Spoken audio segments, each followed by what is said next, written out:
Good afternoon, C2. Good afternoon. All right. So I could have called this segment Do What You Love and Delegate What You Don't, because that's what we're going to talk about today. But a little bit of my background, for those of you who don't know me, I spent 31 years, 11 months, and about 10 days in the Marine Corps. Not sure if that's exact. But that's going to color a lot of what I talk about today. Okay? The culmination of this story and what I put together with my team really is 2019. I spent 347 days on active duty that year, 7 months of which were in the beautiful beachside country of Kuwait. I can feel your jealousy from here. My team took care of staying in touch with my database, my referral partners. I delegated literally everything to them except one item, and that was signing all of my 1003s. Effectively, I was out of the business for that year. We closed 96 loans. The system that I put together really started as a result of 2006. The Marine Corps sent me to participate in an exercise on Okinawa. I was there for 24 days. Didn't have any assistance. Didn't have any real systems in place. And so leading into it, kind of freaked out a couple weeks before the exercise, stopped prospecting. Coming back, had to pick things up, start prospecting again, and I ended up having about a 3-month lag in my income, and I swore I'd never let that happen again. So I started to put together systems and staff. So we're going to talk about 3 things today. The first is more money, less stress, more joy, or really kind of why have an assistant. We're going to talk about the nuts and bolts, how, who, and what you need to do. And then we're going to talk about do less, make more. Okay, but before we get started, I want to address some of the thoughts, the things that limited me as I built the system that you may be thinking as well. The first here really is, I don't know how to do this. Right? Maybe you've never interviewed staff. Maybe you don't know how to set together a training system and how to manage them. I'll talk about a rough framework for that today. What if I hire the wrong person? You've probably done it at some point. I certainly did. But what I realized is the better I made the system, the easier it was to identify whether or not they still belonged on the team. I learned that I didn't fire people, they fired themselves. Is this the right time to hire someone? I can tell you right now, if the Federal Reserve had not put the mortgage business in a dirt nap, we'd all have more money. But there is a ton of talent out there right now. I'll show a little bit of it today in the presentation, but it is an excellent time to hire. And keep in mind, this doesn't mean full time. If you got $100, hire $100 to work to buy back your time. Okay, too busy to train. Maybe you've got a side hustle in this market right now and you're saying, I'm too busy to train people, or maybe you're thinking about 2020, 2021, when it was the go-go days. Really in this market, that's kind of saying that in the next market when things get better, I don't want to make more money. I want to have a cap on my income. There's always fat in our schedule. There's always waste. You got to identify that. So why delegate? Well, because it's going to lead to more money, less stress, and more joy. But here's the hard truth. In order to raise your income, you have to raise your hourly rate of pay. Blinding flash to the obvious, I know, but that's what systems do and having systems do. So every task has a dollar value attached to it, as well as kind of a happiness quotient to it. If you're doing all of the work, you are an assistant. If you don't have one, you are your own assistant. So think about it this way. If you're thinking about an individual task in making one of your loans, putting it together, is this something that you could have a high school student do, a college student, maybe a part-time loan officer or a loan processor, or maybe somebody in the Philippines who has 8 years in the U.S. mortgage industry, used to work for Chase Bank or some of the big institution, was recently let go, and they charge $8 an hour. This is a resume from somebody I recently interviewed, and he's from India. But if you look at that description there, he's used Encompass, he's used Loan Sifter, he's priced and locked loans on wholesale lender portals. And in the interview, I asked him to get specific. The evidence was there that all of this was true. He'd also already been vetted by Upwork, which identifies, they do a blue check mark to verify the person's identity. So if you are doing everything, recognize that on some level you are choosing to work at $8 an hour in your process at some point in your day. All right, so here's another hard truth. You're not good at everything. Neither was I, right? And, I would never make that mistake there. Blue countertops are just not a thing to install. Glad you laughed at that. Wasn't sure that would go over. right, if you're doing everything yourself, it leads to stress, it leads to burnout. And so getting an assistant enables you to offload some of those things that you don't really enjoy anymore. It also allows you to unplug, like I did in Kuwait. I was only checking in with my staff every 2 to 3 weeks, other than sort of WhatsApp text messages when they needed me to review a 1003. So it leads to more joy having an assistant. Now, in 2017, Hurricane Harvey blew through Houston. Within 24 hours, I found myself on active duty. As Hurricane Irma blew through the Florida Keys, I found myself in charge of a relief mission. We took 21 Marines and 1 sailor to the municipal airfield in Marathon to support life flights, refueling helicopters that were taking people from the Key West Hospital to Miami, as well as dropping pallets of food and water throughout the Keys. This is our system. We had about 18,000 gallons of fuel on deck, refueling a Florida National Guard helicopter there with a couple others waiting on station. Now, thank you.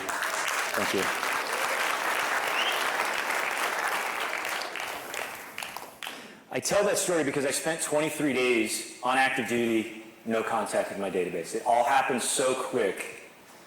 It was just a blur. My assistant jumped on the phone with every in-process client we had the day I left, told them what was going on, and when I came back, I expected to have fires to put out. I expected to have some angry clients. They admitted, several of them, that there were hiccups because we hadn't had a real good handoff. But none of them wanted to talk about that. All they wanted to hear about was this military exercise. There was a ton of forgiveness. And so quite possibly none of you are ever going to do hurricane relief operations. I get it. I tell that story because it's the power of team, of the ability to unplug and have your staff execute your business plan for you. Okay, so that was why I have an assistant. More money, less stress, more joy. So let's talk about the practical nuts and bolts. How, who, and what you need to do. All right, another hard truth here. Delegation is not dumping. This is probably one of the hardest lessons to learn. It's not dumping a task on someone. It's leveraging your time. In 2006, I decided from a coaching program to put a U.S. postal newsletter out to my database as a part of my business. It's been a cornerstone of my business in staying in touch and building a relationship. It's now all custom. My wife does a beautiful job at this. But at the time, I was using a template that came in Word. It was kind of unwieldy to put together. It took me about 3 hours, and in all honesty, by the end of it, I was angry. So I put together a checklist, delegated it to a virtual assistant. I found, quite humblingly, that she was able to do it in an hour, so I looked like a retard.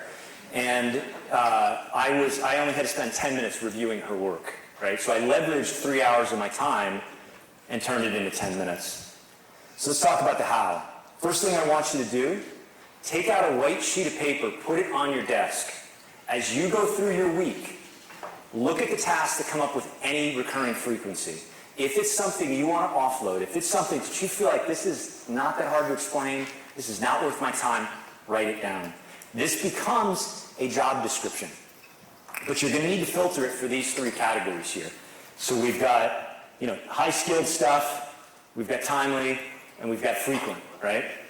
I'll come back to this diagram, but if you segment it by those things, it gives you ways of how to identify, like I've said, intern there, contractor, think like a processor, or a personal assistant. Every task can be broken down into 3 parts. These are the first 2. Just raw, unorganized facts. Think of like a law firm that writes a lot of legal letters. An attorney could have their intern go through the files, pull out all of the previous letters they've written. That would be data. Organizing those letters, maybe indexing them by category, putting them in a binder, tabbing it, that would be turning it into information. Those are the 2 parts that are easiest to delegate in any task. The third is what I call discernment. This is that ability to determine fake from fact. It takes a volume of experience and is always the last thing you want to delegate. We never are absolved of our responsibility to inspect. Okay. Simple example, non-mortgage business. Fiverr is a great website. They used to just be $5 for tasks. They've gotten a little broader in their mission now, but about a decade ago, I recognized that my fitness program had gotten kind of stale. And I wanted to shake it up by finding maybe a gym, a yoga, fitness studio within 2 miles of my house or 1 mile of my office. I didn't really want to do the research, so I wrote this quick email on Fiverr, fired it off, and about 45 minutes later, I got this Excel file back, and there's another about 40 rows in this Excel file with a ton of detailed information. I mean, it's got their hours of classes and the cost for coaching and training, and it was unbelievable how much data I got, and it cost me $5. Right? Crazy. Okay, so I often get challenged in this idea that you can break any task apart into data, information, and discernment. That law firm example I gave earlier of the letters is a real one. I was having coffee with this lawyer who was almost bragging on, I can't delegate my process, man, I'm a lawyer, I write these letters. When I explained that idea to him, he went silent for about 10 seconds.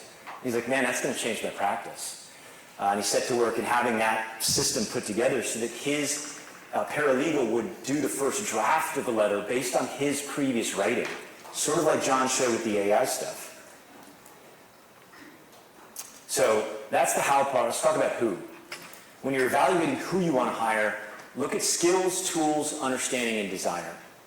And skills is both upfront. Does this person have the skill set that I need for the job I'm giving them?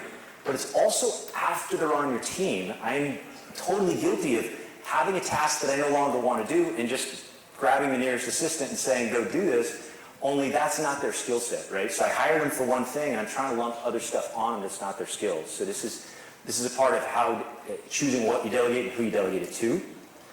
Then there's the tools. Maybe I need a loan locked on a lender website and I've never given my assistant the login for that website, and I'm on the way to a networking meeting and I'm calling saying lock this loan. Well, they can't do it. I didn't give them the tools, right? Understanding is probably what breaks down most often. And that's this idea that I explained the task. I have a picture in my mind, but did I impart that picture in their mind? And one of the best ways to do that is this basic framework. You can dress it up a lot of ways, but first half is I know what I just said, right? I've been talking to you for a while. Tell me what you just heard. And it's that call and response that they explain what they're seeing. It'll give you an idea of whether or not you've actually communicated. The last part in choosing somebody to delegate to is their desire. I had an inspection pending. We needed all of our maintenance records for our rolling stock or trucks or heavy equipment audited and reviewed and updated for this inspection. I wanted my senior mechanic to take charge of this task, but that morning I had been informed, as had he, that he had failed the drug test and was going to be processed out of the Marine Corps. Probably not the right Marine assigned to that job, right? So we sent him home early and had to get through another way. Okay, so coming back to the circles, I've now added kind of an idea of how to pay in white there, right? And if you're busy, if you've got a lot of business, focus on the center first, the salary or commission. This is the frequent, high-skilled, timely stuff. Get somebody right there in the trenches with you, fighting alongside you, covering your six. If you're not busy, start on the periphery. Farm out things like that Fiverr task I showed that may not even be the core of the business, but it's that little stuff that frees up chunks of your time throughout the day, week, or month that will allow you to prospect and spend time on other things. Now, another way to evaluate people is a DISC profile. The profile I showed earlier from the gentleman in India, I was looking for somebody hard in the C quadrant. That is somebody that's very task-oriented, reserved. They don't want to be out on stage as a performer. They're not big on sales calls. Think accountant. In this case, I wanted somebody with an underwriter mindset. D and I tend to be the people that you want to do follow-up for you, sales calls, et cetera, because they're outgoing. So in evaluating it, these were video calls. I was looking at what does their space look like. I had a whole checklist of about 10 of the things that I was sort of going through as I talked with them. Because I wanted to see, is it messy? And if I want a detail-oriented person, the background isn't going to be messy. I don't want to work in their bedroom either, right? A lot of the people I interviewed in the Philippines with the messy bedrooms behind them. Have they done creative work or sales or appointment setting? Indicates probably they're in the D or the I quadrant. What are some of the ways you keep track of important project details? This was a question I asked. And the specificity in the answer helped show their detail-orientedness. So that's a little bit about who. I know I'm moving quick here, but let's talk about what you need to do. As the leader, really you got to focus on coaching and succession planning. A couple of decades ago, my cousin was studying photography, working on a master's degree at the Savannah College of Art and Design. And he took me to a photo studio where an artist had his photography work on display. And we were standing looking at these three photos. And I was like, I mean, they look basically the same, right? My cousin's like, I'm like, I don't get it. What are you seeing, right? And he started to explain with his expert eye as a photographer how difficult it was to get the subtle changes between those three photos. So we were looking at the same picture, you know, saying leadership, paint the picture, cast the vision. But we weren't deriving the same meaning until he explained it. So I come back to this question again. I know what I said. Please tell me what you just heard. Okay? The second part is people are not permanent. You've got to plan for their departure. And a funny thing happens when you do. If you involve them in that process of documenting their job, they tend to stick longer. It's really kind of a cool thing because it's like they get to craft and design their job. So that's how, who, and what you need to do. And before I close, let's pause, see if there are any questions. I cannot see. I think there's a question back there. I'm like blind right here. So, shout it out. Are you using like onlinejobs.ph or some other source for your kids? So traditionally, I started with college students and stay-at-home moms. So I worked my own sphere of influence, my own network. So that it was people I knew because I wasn't comfortable with just a complete stranger. As I've gotten better with that, I mean, at lunch I was talking to the gentleman. I have a guy that's sort of quasi-been on staff, if you will, that's a Salesforce programmer because we use Django. And we pay him when we need him, when we want some automation built or something, you know, added to our instance. He's been in my life since 2011, and that's through Upwork. We also, through Upwork, hired a woman here on the West Coast to act as the Salesforce administrator, so we meet with her every other Wednesday for 30 minutes. We capped her at 5 hours a week for the work, and so she kind of manages Ritesh in India, and also, you know, translates nonsense in our head into what it needs to be in Salesforce. The India job description I showed, that was Upwork as well. Right, so that's a great platform because they can verify identity, and then there's checker.com. There's no ER, it's just check, the letter R.com. And they can do international background checks around the world. They do a really thorough job of is this person really who they say they are? That every country has their own version of the FBI, except maybe, you know, Afghanistan, which I'm not going to hire in. Right? But the Philippines and India do. And so you can get a really thorough background check on them that way. But if you're not comfortable with that, because there's a whole IT thing you should be doing there, which I am, then go out to your sphere of influence. I mean, there's somebody that has time at home in your database right now. It could give you a couple hours a week or a couple hours a day. Does that answer your question? Yeah. Great. Next question. A quick question. So let's say your team all over the world, for example, Ritesh in India or some other place, Philippines or whatnot, if they need to access loan origination system, for example, right, depending on the role they are doing, what kind of challenges did you go through in order for them to access that system? Because now you're dealing with outside US access. Do you use VPN? What do you do? And second part of the question is, any hurdles or legal issues that we need to look at for hiring somebody outside US?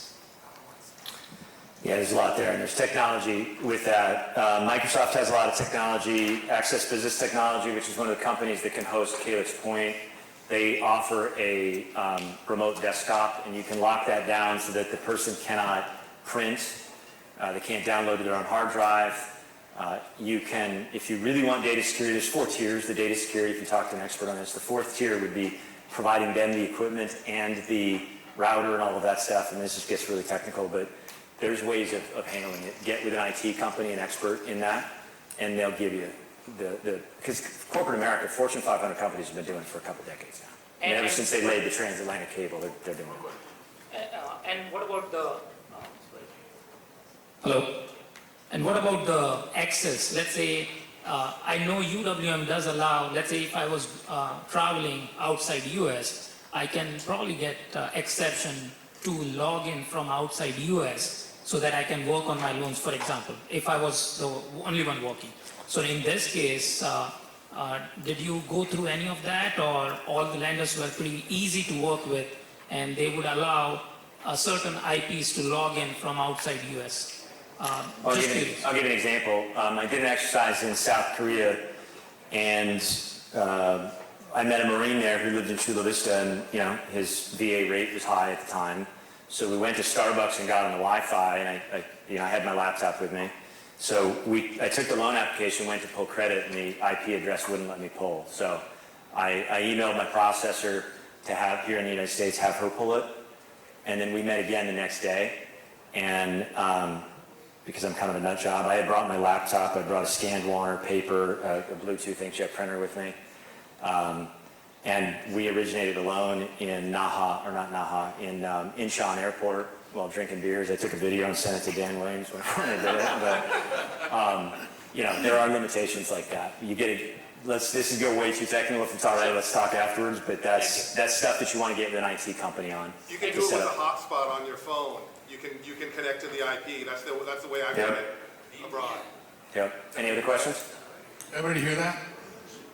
Like you can get your internet connection through your hotspot on your cell phone, and you can use the internet connection from your hotspot on your cell phone, and that satisfies that IP problem. Sometimes. Not 100% of the time in my experience, but a VPN can also address it. But thank you. Any other questions? Raise your hands. If you have any questions, raise your hands. Anyone? Anyone? Bueller? One more back here.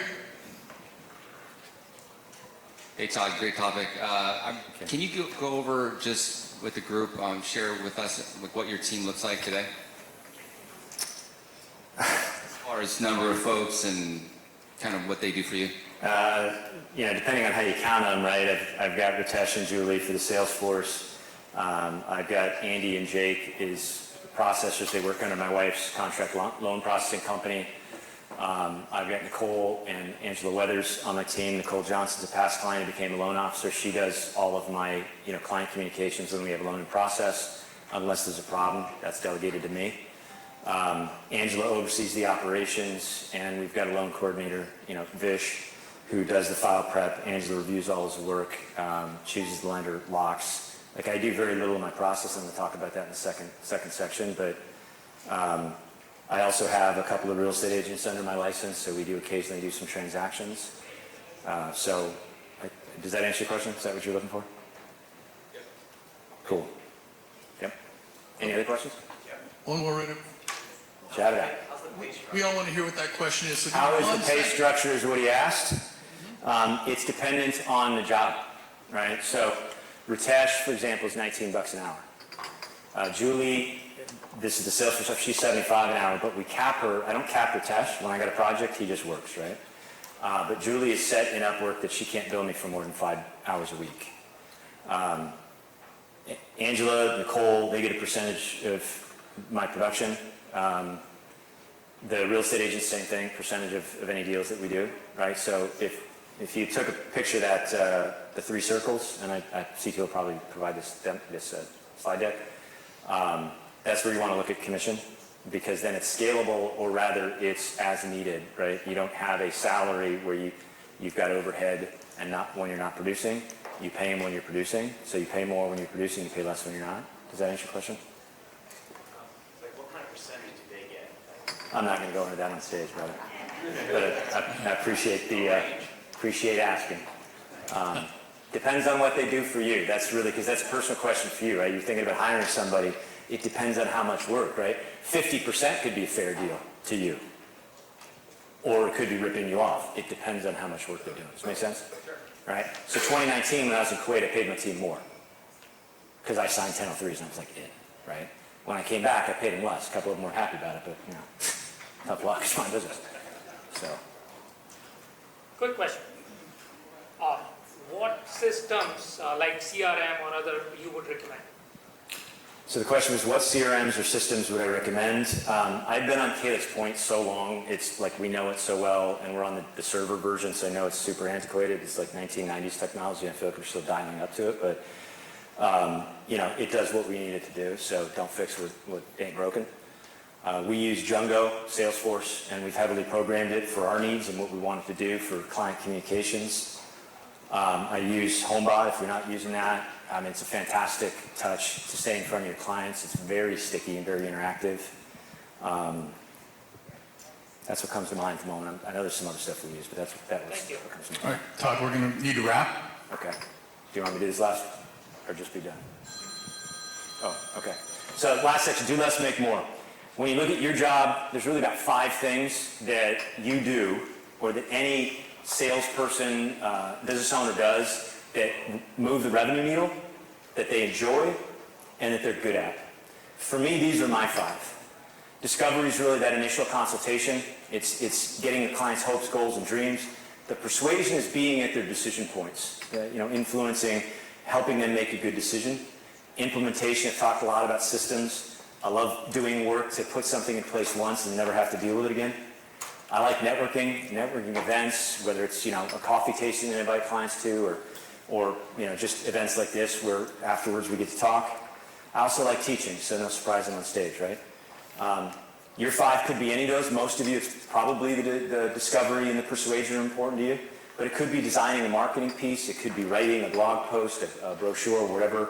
It could be connecting, like handwritten notes, birthday cards, those pop-bys, those sorts of things. Go back to that. If you retain one thing from this presentation, it's that white sheet of paper that you leave on your desk. On one side, you write down things you want to offload. On the back side, start writing down things you notice that you really enjoy, to boil it down to your 5. Because if you do that and you build your business around it, you'll be able to spend more time with the 2 relationships that drive revenue, clients and referral partners, and you will literally do less and make more. Thank you for the opportunity to present today. Very good.